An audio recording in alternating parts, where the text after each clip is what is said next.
satu orang Habib yang bodoh lebih mulia daripada 70 kiai orang Jawa. Itu kan ngomong gak benar itu.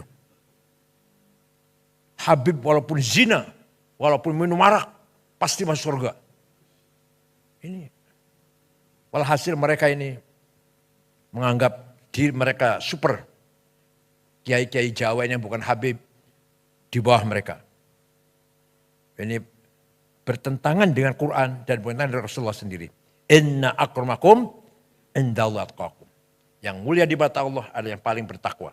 Indonesia bukan negara agama dan bukan negara suku. Indonesia yang terdapat 6 agama itu yang resmi. Yang tercatat Pak Catur. Yang tercatat masih banyak lagi. Agama kita ini Darmo Gandul, Gotoloco, Sambelun, Subud, Parpalin, Kaharingan, Kapitayan, Karuhunan, Sunda Wiwitan, Pedayakan. Masih banyak lagi agama. Ada 200 barangkali tradisinya. Itu negara agama Indonesia ini.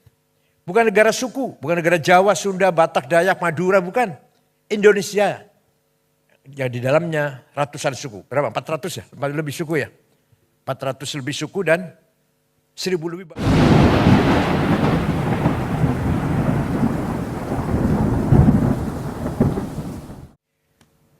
Dunia tengah berubah. Berbagai tren neokolonialisasi bergerak dan berkembang secara masif dengan berbagai pola gerakannya. Virus ideologi radikal, intoleransi, ekstremisme dan terorisme telah berkembang menjadi senjata efektif untuk menghancurkan kedaulatan sebuah negara. Kalau di dunia Islam dimulai dari Arab Spring, Ar-Rabi' al-Arabi, dimulai dari Tunis, kemudian Mesir, Libya, sekarang masih Suriah, dan seterusnya. Insya Allah kalau kita, selama kita masih memperkuat ukhuwah di antara kita, insya Allah Arab Spring gak akan berpengaruh untuk kita semuanya. Kalau toh ada pengaruhnya sedikit. Dengan cara membelokkan narasi sejarah dan kebudayaan, serta melakukan berbagai adu domba, kelompok intoleran dan radikal terorisme terus berusaha merebut masa depan suatu bangsa. Dengan menggunakan diksi-diksi agama yang terdistorsi dan dipolitisasi, serta dengan mengorbankan sentimen atas nama agama. Ideologi radikal, intoleransi, ekstremisme dan terorisme bergerak merekrut dan menghegemoni para pengikutnya baik secara terbuka maupun secara tertutup. Sejak dulu ada, zaman Nabi pun ada, maka turunlah Al-Quran, ayat Al-Quran, wal murjifuna fil madinati lalugriyannaka bihim thumma la yujawirunaka fiha illa qalila. Muhammad, wal murjifuna fil madinah, orang-orang atau kelompok yang bikin gaduh di Madinah, usir Muhammad. Jangan berkesempatan hidup bersamamu di Madinah. Sekarang kita sedang menyaksikan radikal yang berada terjadi di Bangladesh. Sampai jelas di mata dunia, di depan mata dunia, konflik antara Islam dan Hindu di sana. Presidennya Nyai Hasinah lari terbirit-birit ke India. Sudah terlalu lama juga sih jadi presiden, bosan sudah. Juga kekerasan di Inggris yang selama ini harmonis. Beberapa umat Islam menduduki jabatan penting. Pernah menjadi wali kota di London. Pernah ada dubes Inggris di Indonesia Muslim. Namanya siapa? Abdul Azim namanya. Udah 5 tahun yang lalu ya. Sekarang sedang bergejolak. Kekerasan terjadi di Inggris, terutama di London, antara umat Islam dan Muslim. Jelas pasti ada yang mengadu domba. Fenomena pembubaran Jamaah Islamiyah dan keberadaan terrorist attack merupakan pertanda lahirnya babak baru penyebarluasan ideologi radikal, intoleransi, ekstremisme dan terorisme yang bergerak masif secara terselubung dan undercover. Menurunnya indeks potensi radikalisme bukan pertanda perang terhadap gerakan dan paham radikal terorisme berakhir. Kelompok intoleran dan radikal terorisme kini tengah menyusup, bergerak senyap, dan mengkonsolidasikan kekuatannya dengan strategi infiltrasi dan akuisisi di semua sektor kehidupan sosial, ekonomi, politik, kebudayaan, kesehatan, pendidikan, pertahanan, dan keamanan. Mereka tengah berusaha merebut dan mengambil alih kepemimpinan di semua sektor dan menguasai seluruh sumber daya yang ada di negeri kita ini. Kebanyakan mereka menyusup di perguruan tinggi umum, bukan agama, bukan. ITB, IPB, ITS, Undip, yang nanti alumninya akan menduduki kedudukan penting di Telkom, PLN, Pertamina. Mereka mengkaji buku namanya Ma'alim fit Thoriq yang ditulis oleh Said Qutb, yang isinya semua yang datang dari luar Islam masuk golongan atau kategori jahiliyah. Kalau jahiliyah harus kita perangi, termasuk nasionalisme ada jahiliyah, Pancasila jahiliyah, Undang-Undang Dasar 45 jahiliyah, DPR tauhid, pemerintah ini kafir, harus kita perangi. Itu doktrin kelompok tarbiyah yang ada di mana-mana. Bahkan di pengajian-pengajian keluarga, ibu-ibu, istri-istri, polisi, tentara di perumahan-perumahan. Bahkan mereka khutbah di kantor-kantor pemerintah malah isinya mengkafir-kafirkan pemerintah. Padahal khutbahnya di BUMN padahal.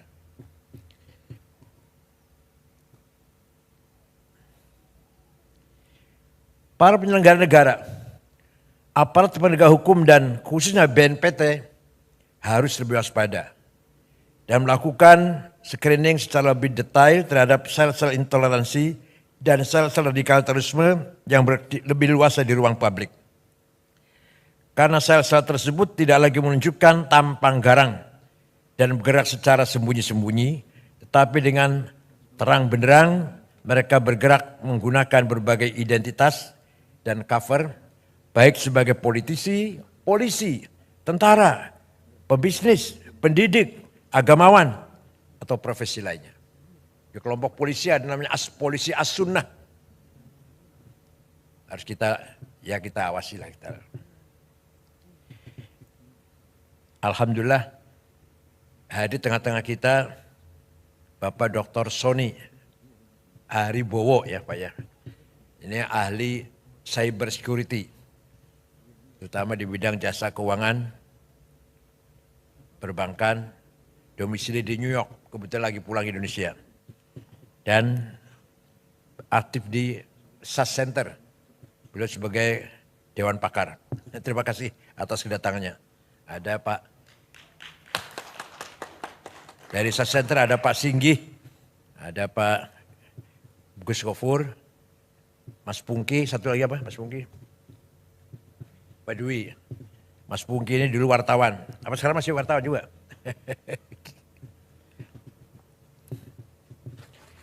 Tsunami digital dan lompatan teknologi yang masif menjadikan dunia semakin tanpa batas. Kecepatan informasi yang tidak mudah dibendung menjadi peluang bagi kelompok intoleran dan kelompok radikal terorisme untuk menyebarluaskan paham dan nilai-nilainya secara terbuka dan pengaruhi alam bawah sadar generasi digital. Sosial media dan berbagai platform lainnya dapat menjadi alat propaganda efektif bagi kelompok radikal untuk menciptakan kondisi chaos dan disharmoni di tengah-tengah masyarakat. Sangat banyak. Di TV pun masih ada penceramah yang mengarah pada radikalisme. Yang kita tonton tiap pagi. Begitu pula di radio. Seperti TV-TV Ar-Roja Arisalah, Al-Wisol, masih banyak lagi. Antara lain saja itu. Pesantren, Az-Zaitun, As-Sunnah, Iskariman, Bukhari Muslim, Yayasan Ali bin Abi Thalib, dan lain-lain. Ulil Albab di Lampung. Maraknya siber attack, serangan siber, dan digital terorisme yang dibarengi dengan pressure terhadap imunitas ideologi warga bangsa Indonesia di tengah serbuan ideologi transnasional, bila dibiarkan dan tidak diantisipasi, berpotensi mampu meretakkan kedaulatan nasional bangsa Indonesia dan mengacaukan kesatuan dan persatuan Indonesia. Kedaulatan digital harus diprioritaskan selain keberadaan kedaulatan teritorial yang juga harus dijaga. Penguasaan terhadap teknologi dan infrastruktur digital secara mandiri, keberadaan regulasi yang tepat, dan pengembangan talenta digital memadai, serta upaya literasi digital harus terus didorong dan difasilitasi agar seluruh stakeholder bangsa dapat menjadi ujung tombak penjaga kedaulatan digital Indonesia. Di DPR pernah dibahas nggak Pak Anwar Sanusi? Pak Anwar Sanusi, di DPR dibahas nggak? Nggak, pengamanan digital, keamanan cyber, dibahas nggak di DPR? Komisi berapa itu? Komisi berapa? 3. Dampak krisis global dan residu politik Pilpres 2024 harus segera dimitigasi dan disolusikan bersama, sehingga persatuan kesatuan nasional dan masa depan bangsa tidak terkoyak. Benang kusut perbedaan pandangan dan pilihan politik harus diakhiri, dan rasa persaudaraan sebagai sama warga bangsa harus segera dipulihkan kembali. Memang terus terang kita malu dengan pemimpin yang non-muslim kalau kita bicara agama ya. Kita dapati pemimpin muslim yang amburadul, yang kacau balau, semrawut. Betapa kita bangga atau kita acungi jempol, kita hormati pemimpin yang non-muslim. Seorang Perdana Menteri Belanda, siapa namanya itu? Lupa namanya. 14 tahun jadi Perdana Menteri. Setelah serah jabatan, serah terima jabatan, pulang pakai sepeda pancal. Gak ada pengawal, gak ada yang nganter, pakai sepeda pancal. Mantan Perdana Menteri Belanda. Baru saja serah terima jabatan dari kantor, pulang naik sepeda pancal. Beberapa pejabat yang saya tahu di Australia tanpa pengawal. Gubernur tanpa dikawal, saya pernah jumpa. Di kita yang beragama Islam, yang kaya dengan dalil ayat Quran dan hadis. 330 triliun entah kemana itu. Itu saya jumpa dengan seorang jaksa, gak usah sebut namanya. Kalau dibuka sebenarnya 1000 triliun, bukan 330. Sebenarnya 1000 triliun kerugian negara di tambang timah itu. Padahal beragama Islam adalah Ahlussunnah Jamaah lagi. Momentum 17 Agustus di depan mata. Maknai kemerdekaan Indonesia harus lebih bisa dimaknai sebagai momentum untuk melakukan refleksi, evaluasi dan menyusun rencana aksi guna mewujudkan cita-cita kemerdekaan Indonesia. Kalau dalam bahasa Arab, muhasabah, introspeksi. Kemudian kalau kita menjumpai kegagalan, mu'atabah, blaming self, jangan nyalakan orang lain. Kemudian ke depan, muraqabah, tetap kita membangun optimis.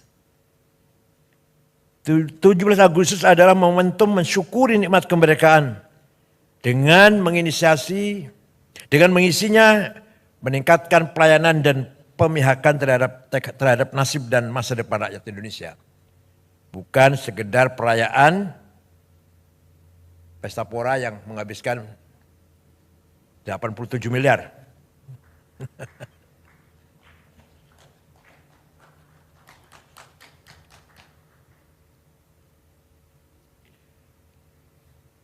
Demikian halnya peringatan kemerdekaan dengan pernak-perniknya seharusnya wajib menjaga harmoni keberagaman dan menjaga perbedaan keyakinan, bukan sebaliknya seolah menjadi ajang penyelarasan dengan tekanan tertentu untuk menanggalkan kewajiban agama.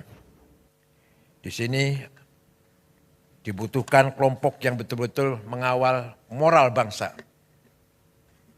baik dari ulama Islam maupun dari para agamawan, agama-agama yang lain. Al-Quran jelas sekali. Wala tasubbul ladzina yad'una min dunillah fayasubbul adwan bighairi ilm. Kadzalika zayyana likulli ummatin amalahum. Kamu jangan mencaci maki non-muslim.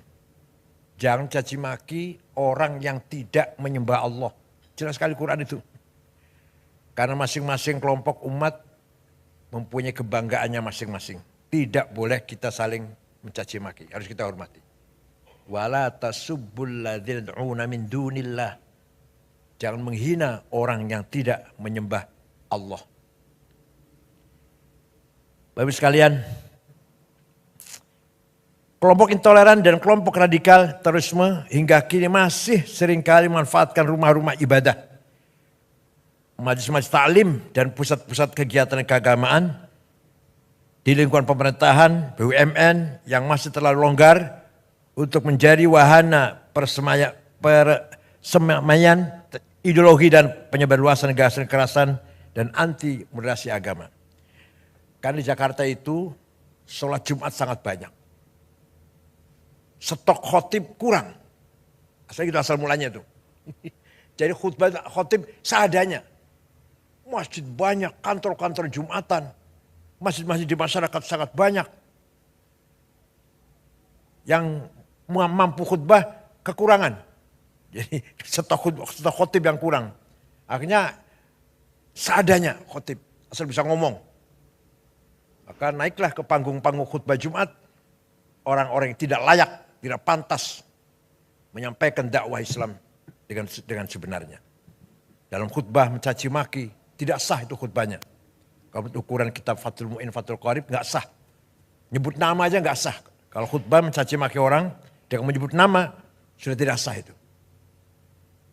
Kalau mau ceramah, kalau mau menyebut nama, di luar khutbah. Ceramah biasa. Kalau dalam khutbah, 2 khutbah itu mengganti 2 rakaat salat zuhur. Sangat suci, sangat sakral khutbah Jumat itu.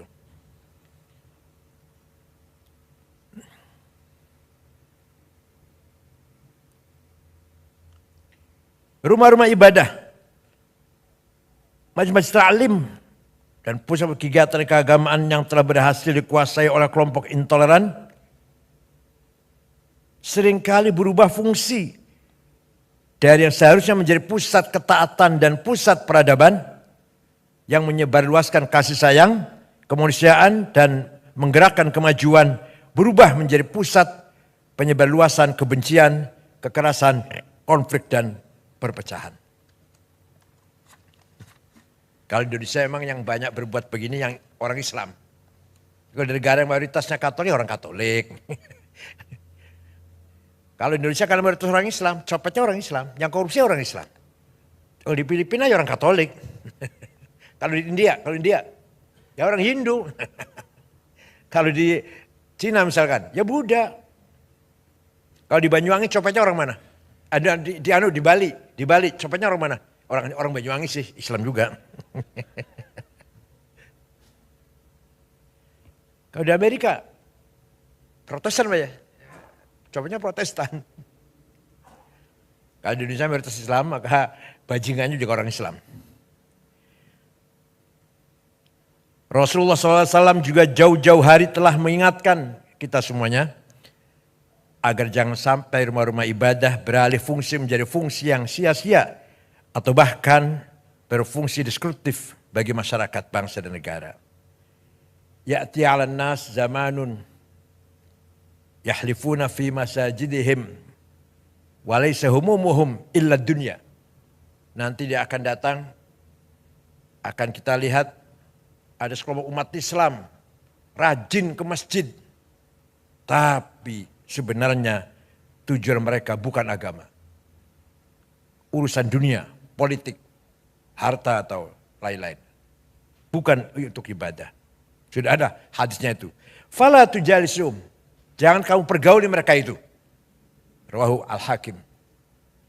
Jadi 15 abad yang lalu Nabi sudah memprediksi akan terjadi sekelompok orang rajin di masjid, tapi tujuannya bukan untuk ibadah.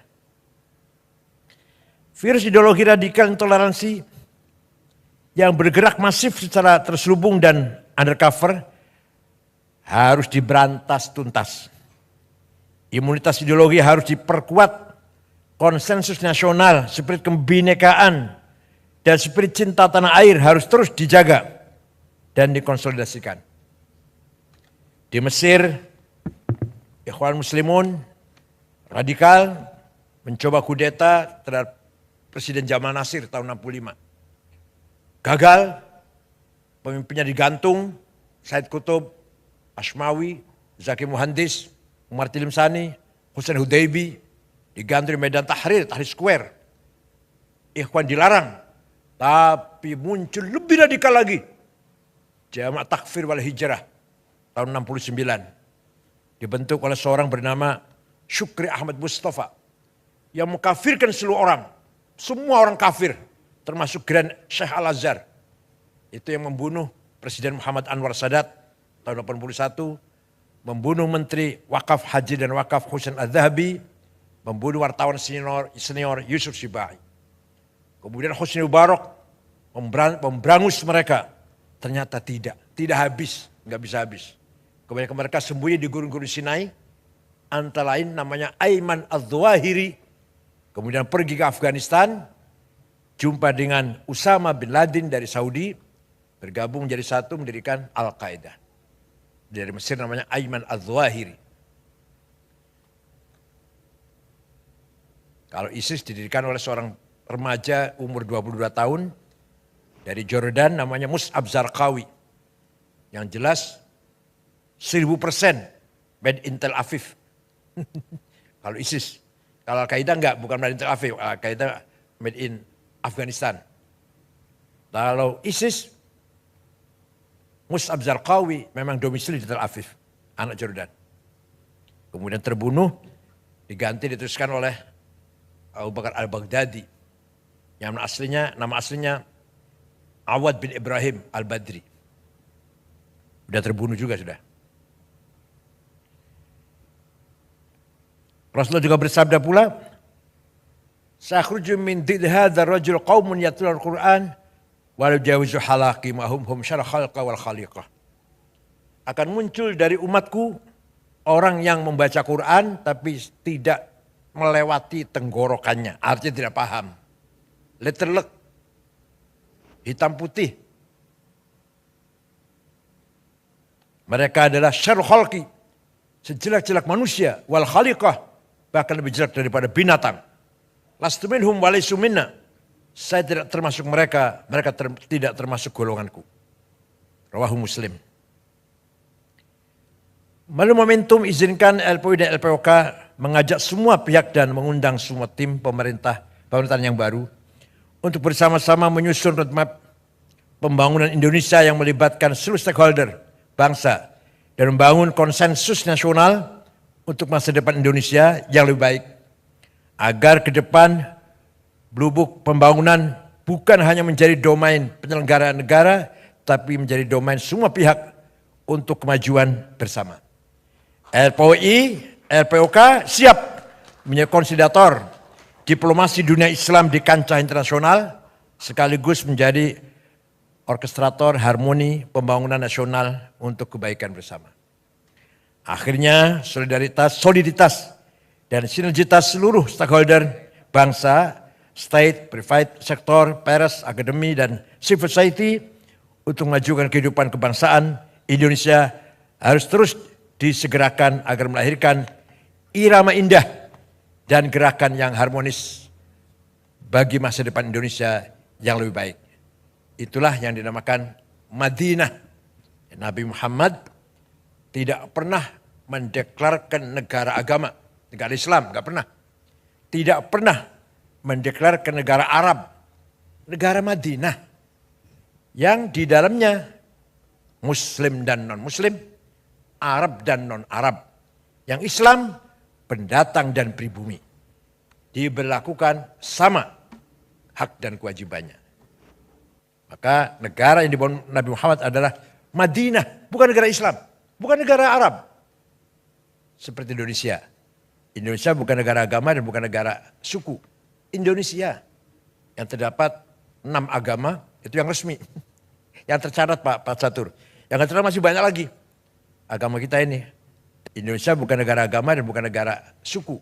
Indonesia yang terdapat 6 agama itu yang resmi. Yang tercatat Pak Catur. Yang tercatat masih banyak lagi. Agama kita ini. Darmo Gandul, Gotoloco, Sambelun, Subud, Parpalin, Kaharingan, Kapitayan, Karuhunan, Sunda Wiwitan, Pedayakan. Waduh masih banyak lagi agama, ada 200 barangkali Pak Tradisionnya. Nyung Sewu, Jogja kata gitu. Di Jogja banyak, di Jawa Tengah. Yang formal, yang resmi aja 6 agama. Islam, Katolik, Kristen, Hindu, Buddha, Konghucu. Bukan negara agama Indonesia ini. Bukan negara suku, bukan negara Jawa, Sunda, Batak, Dayak, Madura, bukan. Indonesia. Yang di dalamnya ratusan suku. Berapa? 400 ya? Lebih suku ya? 400 lebih suku dan 1000 lebih bahasa. Yang harus kita jaga bersama. Kebinekaan harus kita jaga bersama. Nabi Muhammad ketika menerima tamu Kristen Najran dihormati, kemudian Nabi mengatakan, "Qul inna au iyyakum la'ala hudan au fi dhalalim mubin." Ayo kita duduk bersama, bincang-bincang, entah aku atau Anda yang benar. Coba. Gak mengatakan saya benar kamu salah goblok, enggak gitu, enggak. Ini orang yang mengaku keturunannya ini, mulutnya kotor banget. Padahal ngakunya keturunannya Nabi Muhammad. Nabi dulu, mari kita duduk bersama, ayo kita bincang-bincang.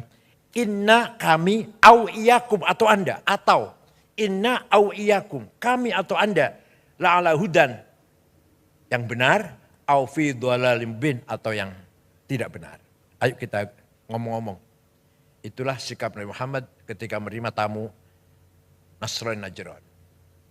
Dan ketika Raja Ethiopia, Najasyi, meninggal dunia beragama ortodok, Nabi Muhammad salat gaib. Mengajak para sahabatnya salat gaib. Menyalati kematian Raja Ethiopia yang ortodok. Ketika ada jenazah lewat, Nabi berdiri. Sahabat mengasih tahu, itu jenazah Yahudi Rasulullah. Iya saya tahu. Itu yang lewatnya jenazah Yahudi saya tahu. Tapi mari kita hormati orang yang akan menghadap Tuhan. Itulah contoh-contoh yang sangat luar biasa dari akhlak yang mulia dari Rasulullah SAW. Kenapa kita umatnya amburadul, carut marut, gak karu-karuan. Terutama di Indonesia ini yang jauh dari nilai-nilai akhlak Rasulullah SAW. Bahkan yang mengaku keturunannya mulutnya kotor, caci maki sana sini. Saya mengatakan satu orang Habib yang bodoh lebih mulia daripada 70 kiai orang Jawa. Itu kan ngomong gak benar itu. Habib walaupun zina, walaupun minum arak, pasti masuk surga. Ini walhasil mereka ini menganggap diri mereka super. Kiai-kiai Jawa ini yang bukan Habib di bawah mereka. Ini bertentangan dengan Quran dan bertentangan dengan Rasulullah sendiri. Inna akramakum indallahi atqakum. Yang mulia di mata Allah adalah yang paling bertakwa. Tidak pandang turunan siapa. Saya kira itu, mohon maaf kalau terlalu panjang. Mudah-mudahan pertemuan ini menambahkan khazanah perbendaraan peradaban kita. Selamat datang Pak Sony, dan insya Allah kedatangan Pak Sony akan bermanfaat untuk kemajuan LPUI dan LPOK. Terima kasih. Syukran wa dumtum fil khairi barakati wan najah. Ini beberapa orang belum datang Pak Sony. Ada dari Al-Irsyad, masih berobat di dokter Kiai siapa namanya? Abdullah Zaidi. Dari Wasliyah Profesor Yusnar, masih di jalan dari Bogor. Yang belum datang siapa lagi? Dari Syarikat Islam. Ustaz Halif ya, belum datang, belum kelihatan. Syukran wa dumtum fil khair barakati wan najah. Wallahu a'lam. Wassalamualaikum warahmatullahi wabarakatuh.